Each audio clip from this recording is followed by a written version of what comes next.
Hello, ladies and gentlemen. Thank you so much for coming out to join us. I want to let you know that we have Ellis Catering right over here with the food truck. We have free food and beverages so you can have some lunch. And we're going to be starting with the program in about 10 minutes. So grab something and enjoy.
Hello again. I just want to welcome you again for the first annual Historian Lecture. We have Ellis Catering and we've got free food and drinks, so please step up, grab something to drink. There's hot cider and hot chocolate, and grab a seat. We're going to start at about 12:10 with the lecture. Thank you so much.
Good afternoon. Good afternoon. I'm Rochelle Riley. I'm Director of Arts and Culture for the City of Detroit. I am so glad to be here. I'm glad that I see you all have some hot cider or hot chocolate and some meals. We want to thank Ellis Catering for being here with us today. This is a very special occasion. Welcome to the first Detroit History Lesson, an annual address presented by our official city historian, appointed by Mayor Mike Duggan 1 year ago today. But thank you so much. We're going to save our invocation for when, oh, I forgot, I'm looking sloppy, there we are. We want to save our invocation for when Reverend Wendell Anthony gets here. It's never too late to pray. But we're going to move right to a very special moment because I'm going to age myself now, but let's just say over 2 decades ago, my daughter was a member of one of our most amazing youth talent organizations in the city, the Mosaic Youth Theater, the mighty Mosaic Youth Theater. Give them a hand. And they are under the direction of Delishay Strouder, who is here with one of the fabulous singers. And I didn't want us to have a moment of this magnitude without having some music. So she has brought with her Micaiah Quinn, who is a senior at Cass Technical High School, a member of the Mosaic Youth Theater, and who's going to present to us at this time. Micaiah?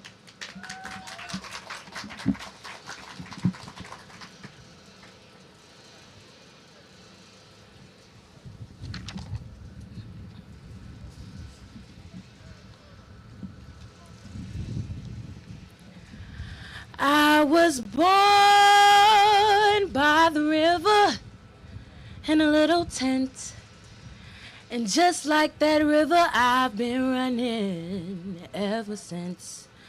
It's been a long time coming, but I know a change is gonna come. I go to the movie and I go downtown. Somebody keep telling me don't hang around. It's been a long time coming, but I know a change gonna come. Yes, it will.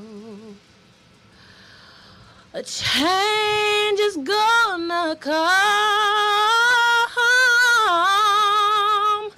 A change is gonna come.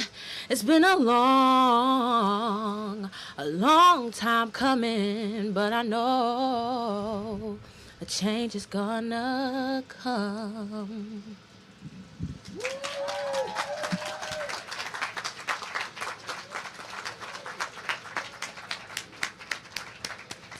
Thank you very much, Micaiah. That gets us in the mood for some history.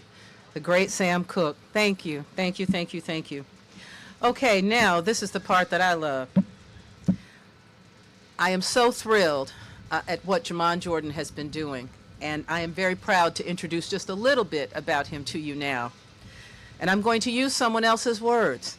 In her Detroit Free Press column that declared Jamon Jordan the people's historian, Courtney Wise Randolph described him this way. Every time I see Jamon Jordan when it's cold and the wind is blowing, he's geared up in a hip-length black leather jacket, zip front, and a skull cap emblazoned with the word Detroit. That's my favorite thing about the city's first official historian. He looks like he could be one of my cousins. He's a child of hip-hop without having to say so, and even in nameless jeans, a T-shirt, and a pair of walking boots, his Detroit swagger is through the roof. He's familiar, unlike many prominent historians I've seen, and his scholarship feels designed for me. Thank you, Courtney Wise Randolph, for those words, which are absolutely apt to our official historian.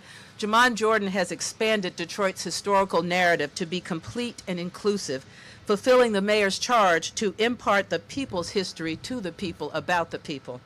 In a single year in his position, Jamon has led 35 Detroit history tours as part of the Black Squirrel Network for groups as diverse as the Detroit Metro Convention and Visitors Bureau, the Greater Philadelphia Economic Exchange, and the Jewish Historical Society of Michigan. He has worked with 10 boards and committees, ranging from the Civil Rights Advisory Board of the State Historical Preservation Society to the Michigan Freedom Trail Commission to the I-375 Project Committee. He has presented lectures to 21 classes and schools, including Wayne State University's Law School, the University of Detroit History Department, and Cass Tech, among others. He has given Detroit history lessons to children in 10 day camps and recreation centers, including Adams Butzel, Patton, Heileman, and Palmer Park.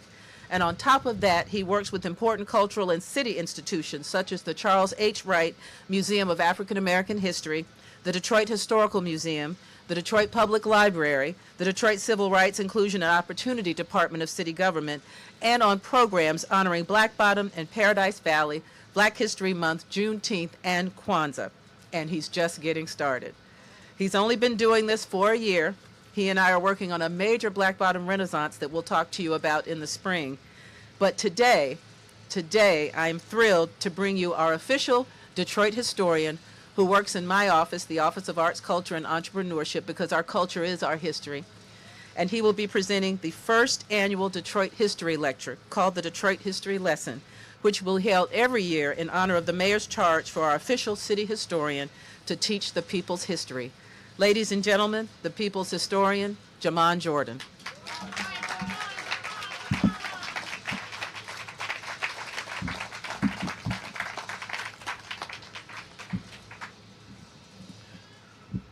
Thank you, Director of Arts, Culture, and Entrepreneurship, Rochelle Riley, and thank you all for coming here. So if you didn't know me by now you do, right? So yeah, I was born and raised here in the city of Detroit at the border between Detroit and Highland Park. And so those of you who are Detroiters, of course, I am one too, but if you're a Highland Parker, HP for life too, all right? So I want to move really quickly into this because there's always more history than there is time to tell it.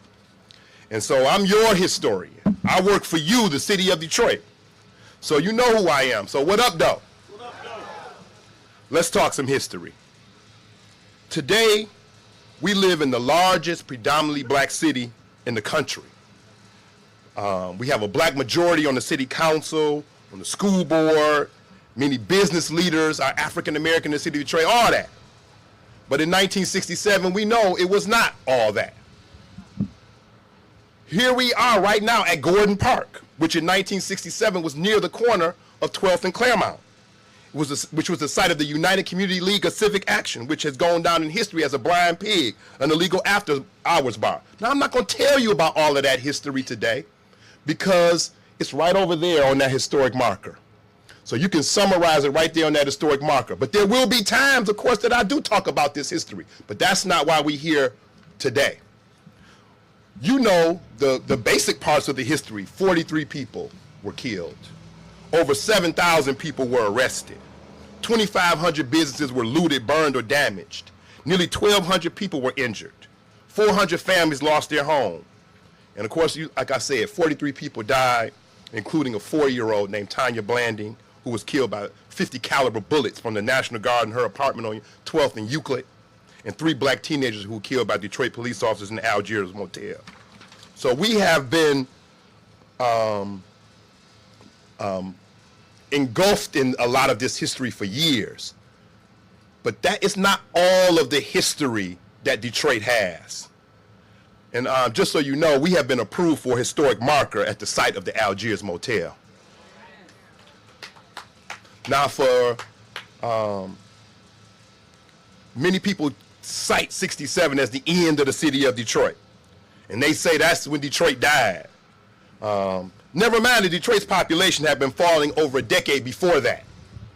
Never mind that white flight began right after World War II with people taking advantage of the federal government's housing benefits that allowed them to become homeowners with low interest rates and low down payments as long as they moved away from African Americans.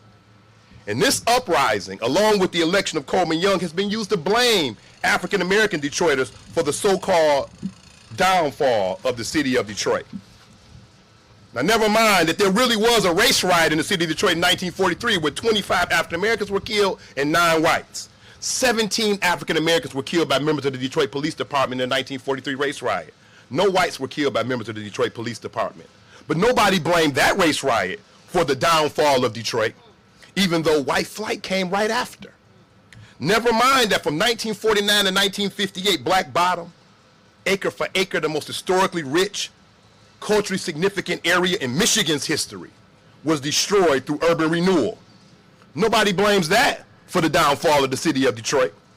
Never mind that from 1959 to 1964, the building of I-375 and the I-75 freeway, which destroyed Hastings Street and began the dismantling of Paradise Valley, the black business and entertainment district, where by the 1930s there were 350 black-owned businesses.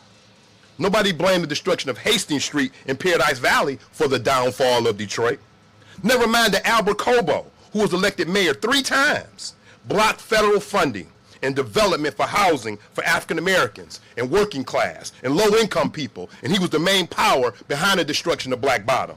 Nobody blamed Cobo for the downfall of Detroit. And as much as we all know that looting and burning and death and destruction damaged Detroit in 1967, as much as we know as bad as that was, of course, we all know that riots are bad, and we don't want this to ever happen again. Of course we know that. But maybe when there's housing discrimination, job discrimination, unequal education, stores mistreating customers, and police brutality, maybe, just maybe, a rebellion might start. The Detroit 1967 rebellion is always an important event, an important time period to study. Detroit was changed by it in ways both bad and good. But that ain't the first time Detroit was changed. Mayor Jerome Kavanaugh said after the 1967 rebellion, "Today, we stand amidst the ashes of our hopes. We hoped against hope that what we had been doing was enough to prevent a riot. It was not enough." Well, Detroit has been in ashes before. Before 67, on June 11, 1805, a fire burned down the whole town of Detroit. Fort Lenoir, the British fortification built during the Revolutionary War, survived the fire, but almost every other wooden structure in the town burned down. Homes, barns, shops. No one died, but 600 people were homeless. Gabriel Richard, the priest at St. Anne's, whose newly built school was also burned down, organized a food drive to keep people from going hungry. He then wrote the words, "Spiritus Meliora, Resurgit Cenerebus." It became the city of Detroit's motto, "We hope for better things. It will arise from the ashes."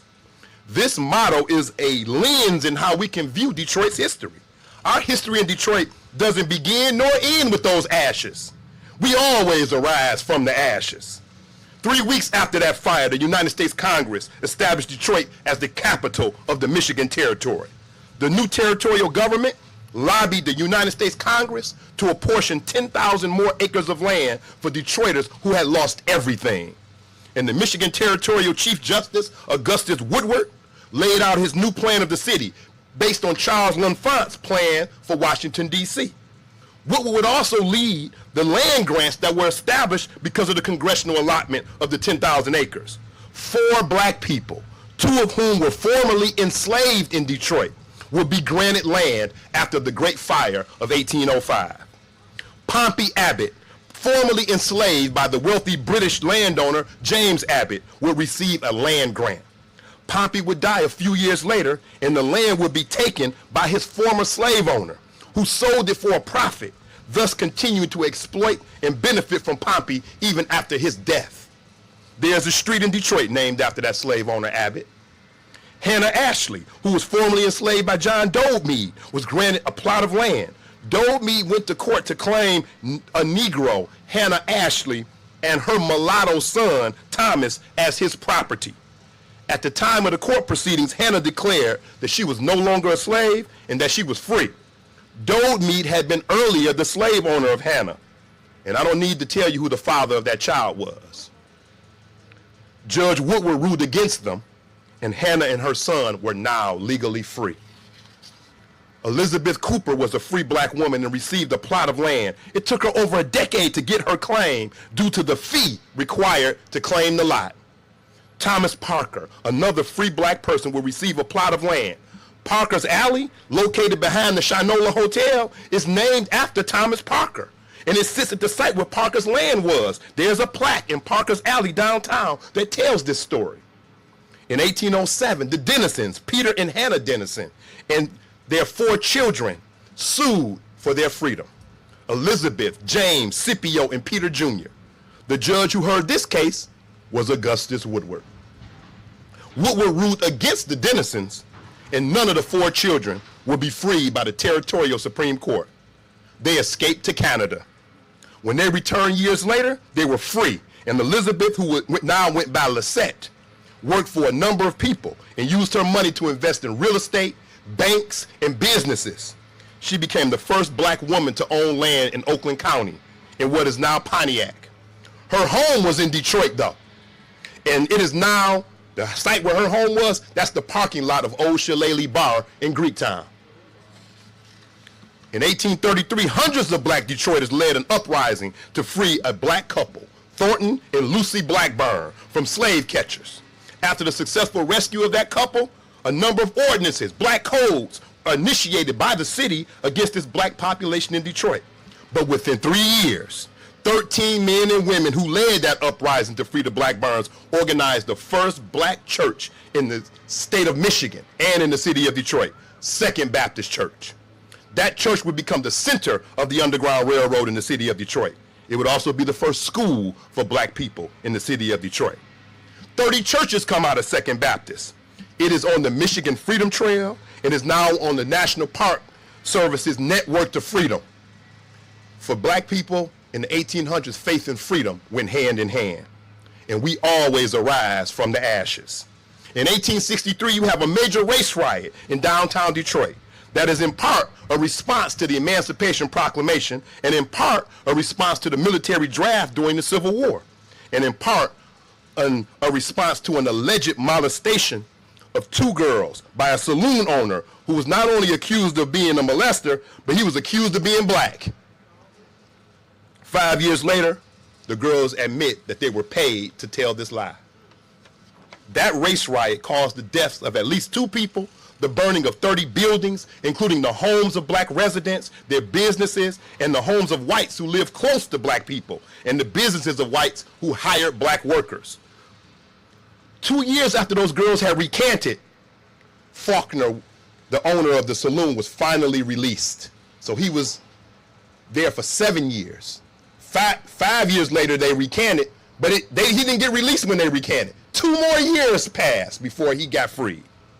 But the same year as that 1863 race riot, Fannie Richards, a member of Second Baptist Church, brought kindergarten to the state of Michigan. She learned it in Germany, where she had gone to study.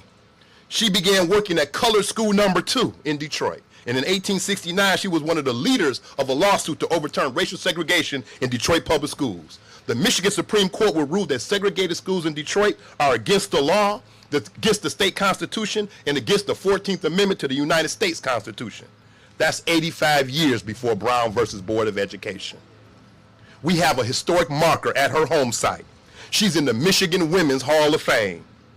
Dr. Ocean Sweet founded 2 tuberculosis hospitals after he lost his wife, his daughter, and his brother to tuberculosis after the family was placed in the Wayne County Jail for defending their home against a racist mob in 1925. That house is on the National Register of Historic Places as a civil rights site for the National Park Service. In 1942, a white mob blocked African Americans from moving into the Sojourner Truth homes. In April, black people would move in 1942 with military protection. And decades later, a hip-hop group known as Slum Village, which was the nickname of Sojourner Truth homes, with a producer named Jay Dilla from Conant Gardens, would make their mark on hip-hop. We have a brand new historic marker at the Sojourner Truth homes and a brand new historic marker at the Burwood Wall. And the McGee House, which is not far from where we are right now at 4626 Seaboard, is on the National Register of Historic Places, and we have begun the restoration process of the Bluebird Inn on the Old West Side, all of which are in a few minutes of where we are right now. In 1943, after the race riot, Mayor Edward Jeffries would organize the Mayor's Interracial Committee Today, that committee is known as the Civil Rights, Inclusion, and Opportunity Department for the city of Detroit. And in 1967, we had a 5-day rebellion. It was a horrible and tragic 5 days. You can read the story at the historic marker right over there. This neighborhood is full of this history. I drove here today and drove by Otis Williams' house, one of the founders of the Temptations. I did come to see Otis. So I drove by that house, came here. The Black Jesus statue on Chicago and Linwood, a couple of blocks away from here, was painted on the second day of the 1967 rebellion by my cousin Joe Nelson. New Bethel Baptist Church, which was recently placed earlier this year, was placed on the National Register of Historic Places as a civil rights site. And we're on Rosa Parks Boulevard, which of course was 12th Street. She lived not far from here at 3201 Virginia Park, on the corner of Virginia Park and Wildermere. And I personally wrote the nomination for that house to be placed on the National Register of Historic Places, which is where it is right now.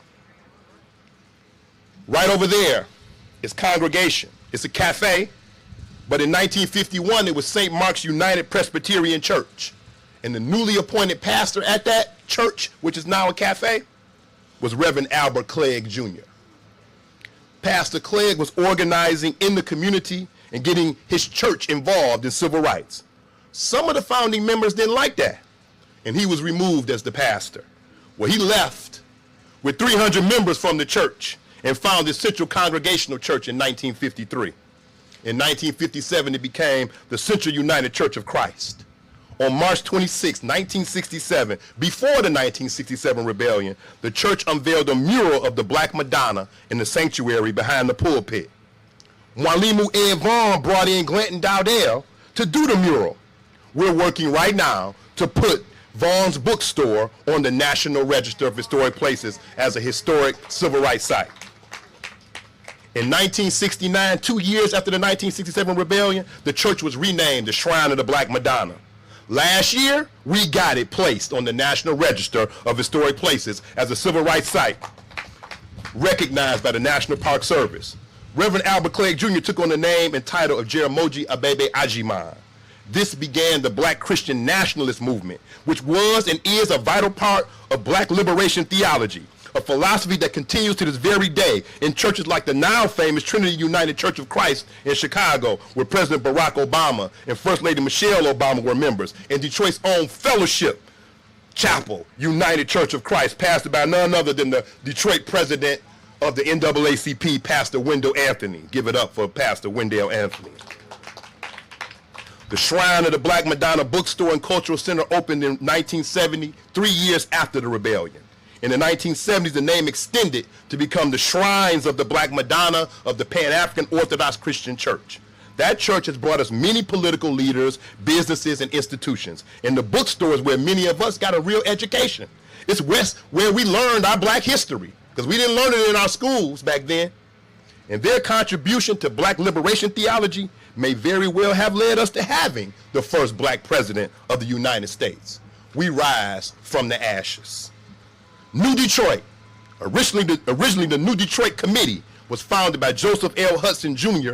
and others during the 1967 rebellion on July 27, 1967. Today, New Detroit is one of the area's leaders in diversity training and racial equity planning. Their racial equity conference, which I was at and led a tour for just over a week ago, is a major undertaking in addressing and dismantling racial discrimination. Wayne County Community College was also founded in 1967, months after the 1967 rebellion. The first operating budget was based on a $1 million grant from the state of Michigan, as well as a $300,000 stipend from New Detroit. And it opened with a low tuition so that the students in Wayne County, especially Detroit, could go.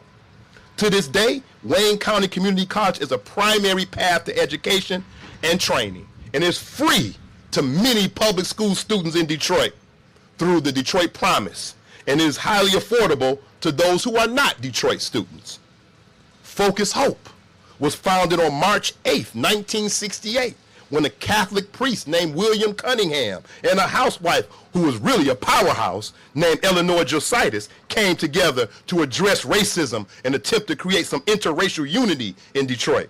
They started with a survey to find out if African-American Detroiters were paying more for food, groceries, and prescriptions in Detroit than white suburbanites were paying for the same items.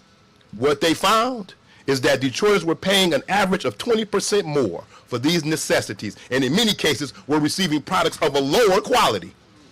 Along with distributing food, Focus Hope sued AAA when they moved to Dearborn because they knew it would result in the loss of jobs for African-American workers. The workers received a major settlement from AAA due to that lawsuit. In 1981, Focus Hope began their Machinist Training Institute. The founding trainers were Claude Harvard, who was the first African-American engineer and inventor to be hired by Henry Ford at Ford Motor Company, and a former auto factory worker who had become an executive at Michigan Bell also led this Machinist Training Institute. His name was Wilfred Little, but you may know him as Wilfred X, the older brother of Malcolm X. In the Temple #1 of the Nation of Islam, where Wilfred was the chief minister, is now has a historic marker in front of it. It's just a few blocks away from where we are. The Republic of New Africa was founded on March 29, 1968. Milton and Richard Henry were black nationalist organizers and supporters of Malcolm X before the 1967 rebellion, and they started the Malcolm X Society after the rebellion. In 1968, the Malcolm X Society and the Group on Advanced Leadership Goal convened the Black Government Conference at the 20 Grand Motel, a couple of miles from here. How many of y'all remember the 20 Grand Club? Well, right next to it was a motel. That conference created the Republic of New Africa, a black nationalist organization that has been at the forefront of the demand for reparations and was highly instrumental in the creation of two important organizations, NCOBRA, which stands for the National Coalition of Blacks for Reparations in America, and the NARC, the National African Americans Reparations Commission. It is the work of the RNA and these organizations and the members within it, founded in the city of Detroit, that has sparked the renewed demand for reparations that is now being discussed by senators, congressmen, and even presidential candidates. The Dodge Revolutionary Union movement was founded in May of 1968.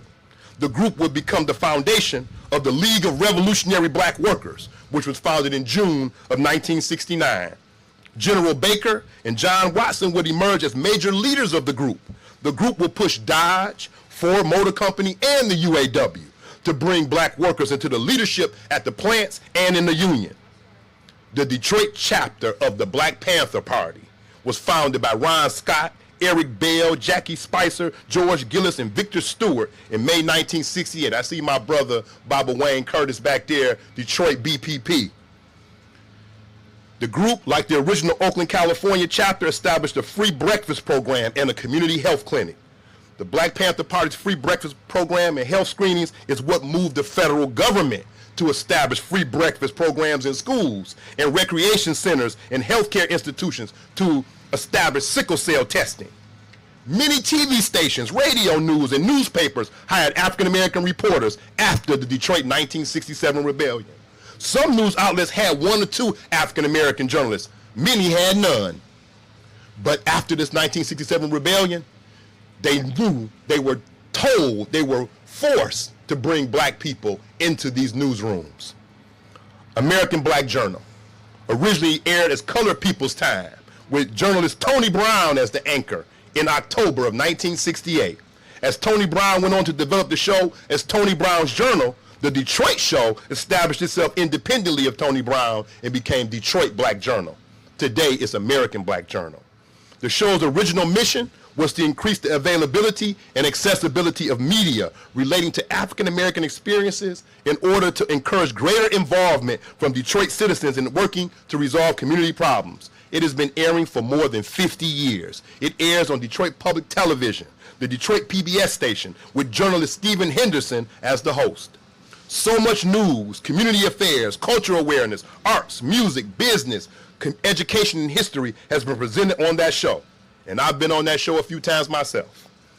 And in 1970, Project BAIT, Black Awareness in Television, founded by David Rambo, created the show For My People, an African-centered public affairs show that discussed local, national, and international issues of African Americans, African people throughout the diaspora, even on the African continent. Many local radio stations added hosts or shows that featured African American issues and commentary. One of the major forms of racial discrimination that helped fuel the 1967 rebellion was the lack of financial assistance to black businesses and black property owners. First Independence National Bank was founded on May 11, 1970.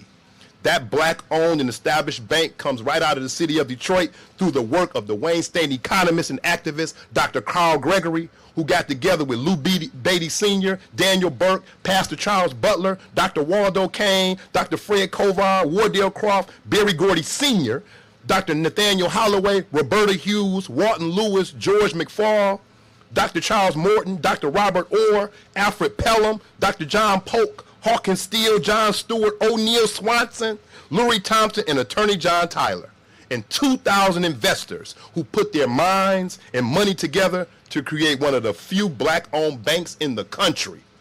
When the bank opened, it immediately began to present financial benefits to people in Detroit who were historically blocked by banks, mortgage companies, and the federal government itself from home loans and business capital.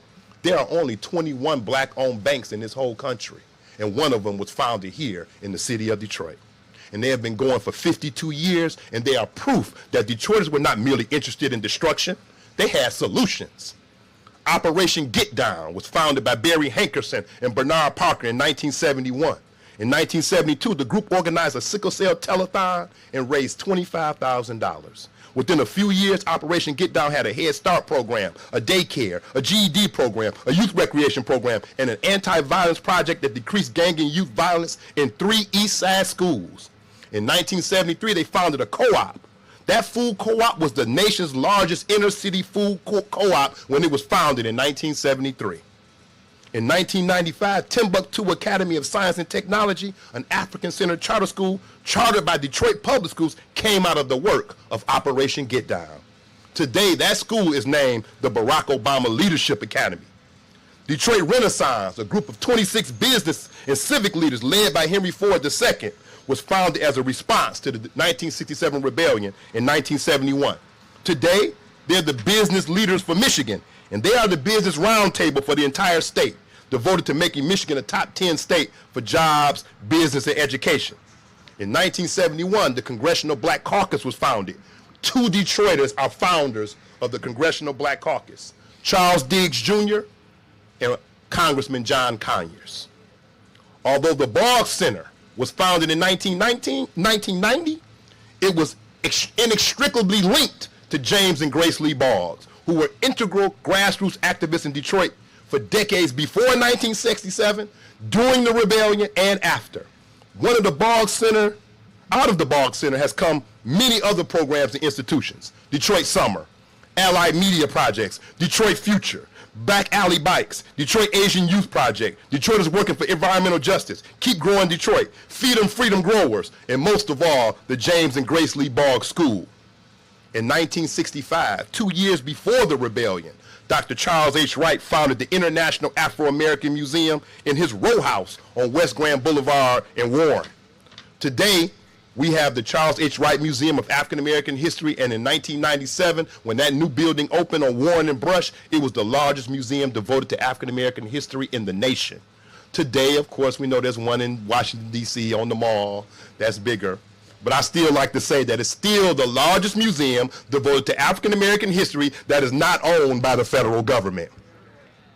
Motown Records was founded in 1959 by Berry Gordy. But by 1970, it was the largest and most successful black-owned business in the country. In 1972, Berry Gordy relocated the company to Los Angeles. But Esther Gordy Edwards, Berry's older sister, established Hitsville, USA as the Motown Museum. And they are a Detroit treasure, and they're in the middle of a $55 million expansion project. A man from Black Bottom, a labor activist, a Tuskegee Airman, a state senator, stood up for the black community before, during, and after the 1967 rebellion. He stood up against the Algiers Motel murders, the inequality in the schools, the police brutality, the Stop the Robberies, Enjoy Safe Streets, stress, brutal tactics, and ran for mayor in 1973. He won the election and was the first African-American mayor and the longest-serving mayor in Detroit's history. He opened up contracts for African-American businesses with the city and put hundreds of African-Americans on the police force, reducing the complaints of police brutality fivefold. He was a great mayor. You know him, the Honorable Coleman Alexander Young. All of this comes out of 1967. And just a few blocks away on Lee Place in Byron, a woman named Lucinda Ross lived there. And after 67, she moved out of here. She moved because so much had been destroyed. She moved further north in the city of Detroit, close to Highland Park. And she got a 2-family flat. And her daughter, Jacqueline Ross, met a young man from Black Bottom. He had been forced out of his house because Black Bottom got destroyed, so he living around the corner. And they ended up dating, and they got married. And a few years after they got married, I was born. Jackie Ross became Jackie Jordan, but her mama lived a few blocks away on Byron and Lee Place in this neighborhood, the 12 Dexter Linwood neighborhood. So I'm come out of 1967. So I know we rising out of the ashes. We should never forget 1967 because it changed Detroit. But we should also understand that Detroit did not begin or end in 1967. There was a Detroit before 1967, and there's a Detroit after it. So when they ask you, is Detroit coming back? You can tell them that I, and Marshall Music also says it too, but you can tell them that I, the official historian of Detroit, and Marshall Music, the Detroitist, we will tell you, when they say Detroit is coming back, we say Detroit never left. We rise from the ashes. It has been my pleasure to serve as your official historian for this past year, and I am ready to serve you again this year. Thank you all.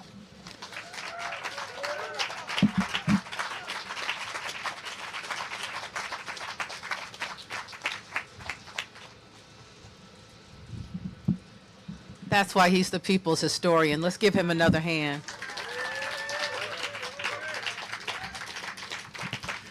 Before we bring up the wonderful Reverend Wendell Anthony for our benediction, I am very pleased to introduce someone who is here on behalf of the city. He's my deputy mayor, your deputy mayor, Todd Bettison.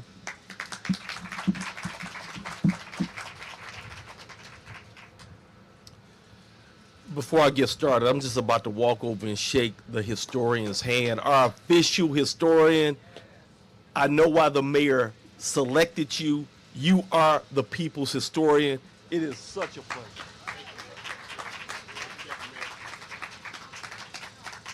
This is amazing. You know, I was sitting there, and this is the best treat that I've had to really just, you know, take in the history. You know, we've all been in middle school, high school, and we've all taken history classes. But as an African-American man, 50 plus years, you know, as I sit here, it's things that I'm just now learning because our history just was not taught, you know. And so with how you broke it down and made it so accessible and entertainment, edutainment, I just mixed the word together because that's what it's going to take for our young people to really embrace this. And then you added some hip hop in there. And then with the Sojourner Truth homes, you know, that right there, I learned something about that. I just thought it was some project housing, right? I had no idea of how far back it went and the role that it played. So we all sit here, and when we look back at our past, it gives us a sense of pride because it lets us know where we are, who we were, and it reminds us of the shoulders that we stand upon. And it compels us to move forward and to stand strong and to be proud. And with Detroiters, we already know we bad. We already know we tough. We already know that we're athletic. We're smart. We have it all. And so on behalf of Mayor Mike Duggan, and when I talk to the mayor, I'm like, we need to sign that brother to a long-term contract. You keep talking about 1 year. We need you here because I already know based off of what you're doing, it's going to be a lot of folks that's going to try to take you away from us. But but you Detroit. That's right. And HP. That's right. That's right. So with that, I just say, we have to keep pushing. We can't stop, and we have to let the world know, and you're doing it. And the only way a city is really viewed as world class as a city is the history is preserved. And so we have to preserve it, and we preserving our history, African American history, and we're letting the world know that we bad. And so with that, I'll bring back up Miss Rochelle Riley, who is phenomenal, and I know that she'll be bringing up one of the most phenomenal individuals that I know walking in the flesh, and that is the Reverend Wendell Anthony, head of the NAACP. And he's going to tell you, take your souls to the poll and vote like your life depend on it. Thank you, Mr. Deputy Mayor. I want everybody to understand how important this is. My office, which is the Office of Arts, Culture, and Entrepreneurship, I named it that for a reason. There was no Department of Cultural Affairs in Detroit, which was a crime. And so when the mayor asked me to do this 3 years ago, I gave it that name on purpose because we have a dynamic and important culture. And that culture is molded not just by our history, but by the people who are still doing all the stuff that we do. So I want us to embrace everything about us that is great, the talent that we have. I'm looking over here, I'm seeing Marsha Philpott. I'm looking around, and we have everybody here and everything here that we need to be great. And you know who doesn't talk about it? We don't. Everywhere I go in the world, people, you do, but everybody doesn't. We need everybody to embrace that, everybody to do that. I hope you'll read the column that I wrote in the Free Press yesterday. Yeah, I went back for a minute to make a point, and that is Detroit is not on life support. We're supporting life. We're doing amazing work, amazing work, amazing work, and we have to make sure that we tout ourselves, that we support our people, that we don't raise people up to be great so they can go somewhere else and be great. I want them to be great here. So it is now my pleasure, because you can't have an event in the city of Detroit and not bring up the conscience of the community, the spiritual advisor, the man who, whether it's at Fellowship Chapel or as president of the NAACP, always tells it like it is. So to get us out of here in the right way and bring us a benediction and a word is the great Reverend Wendell Anthony.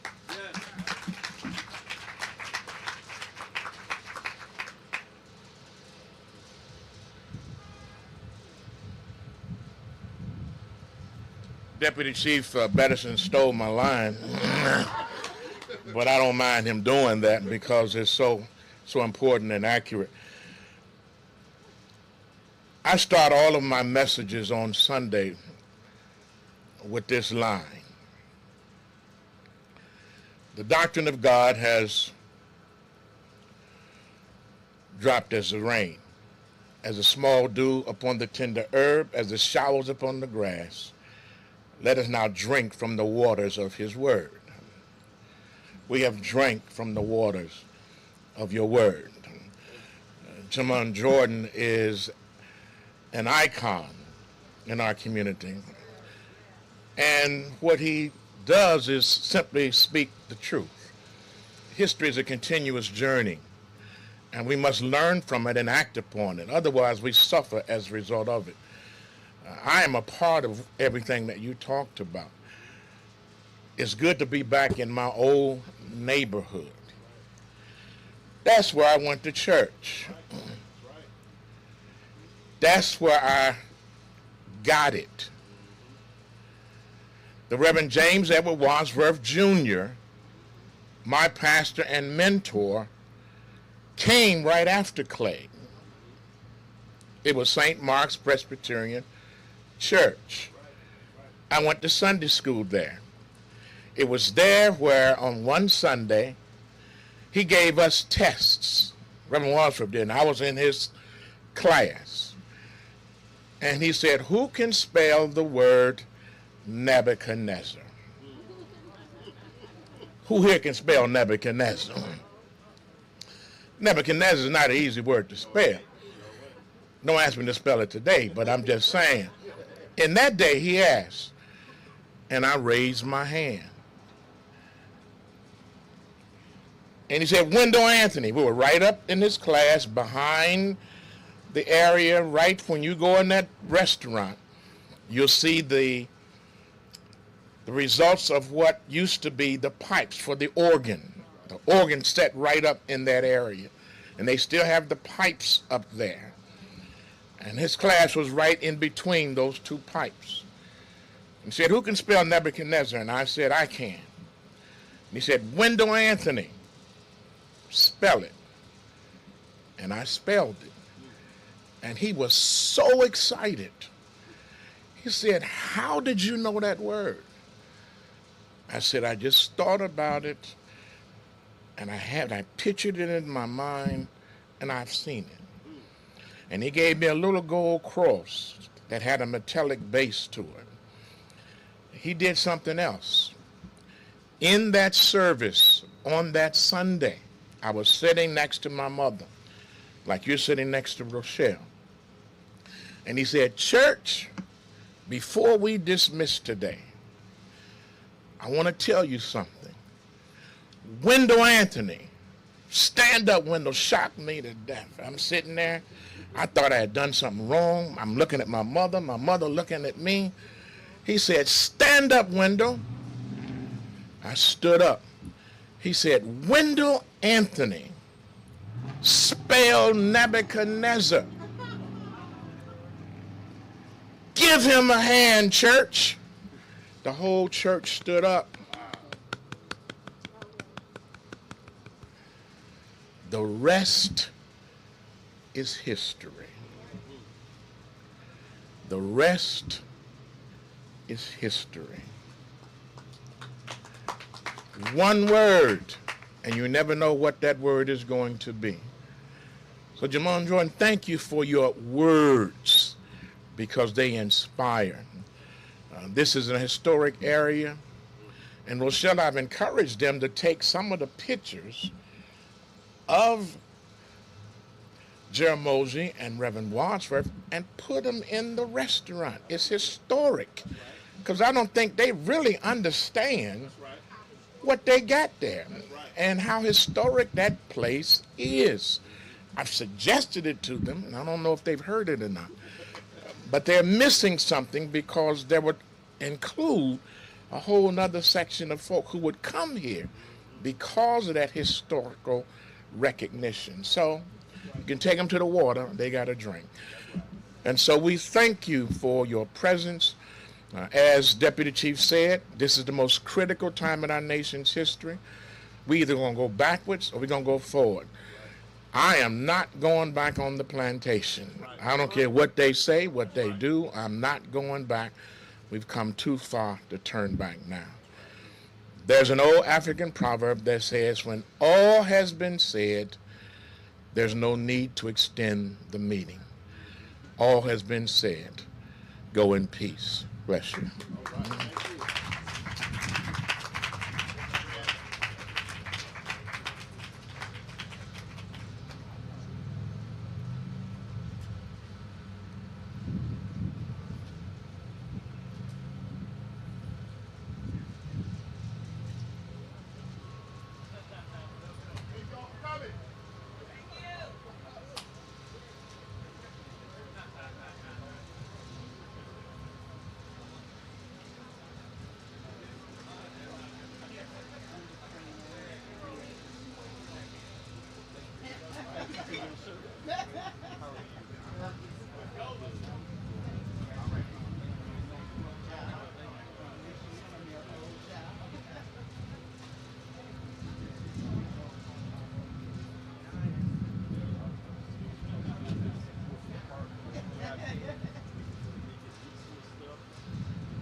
But if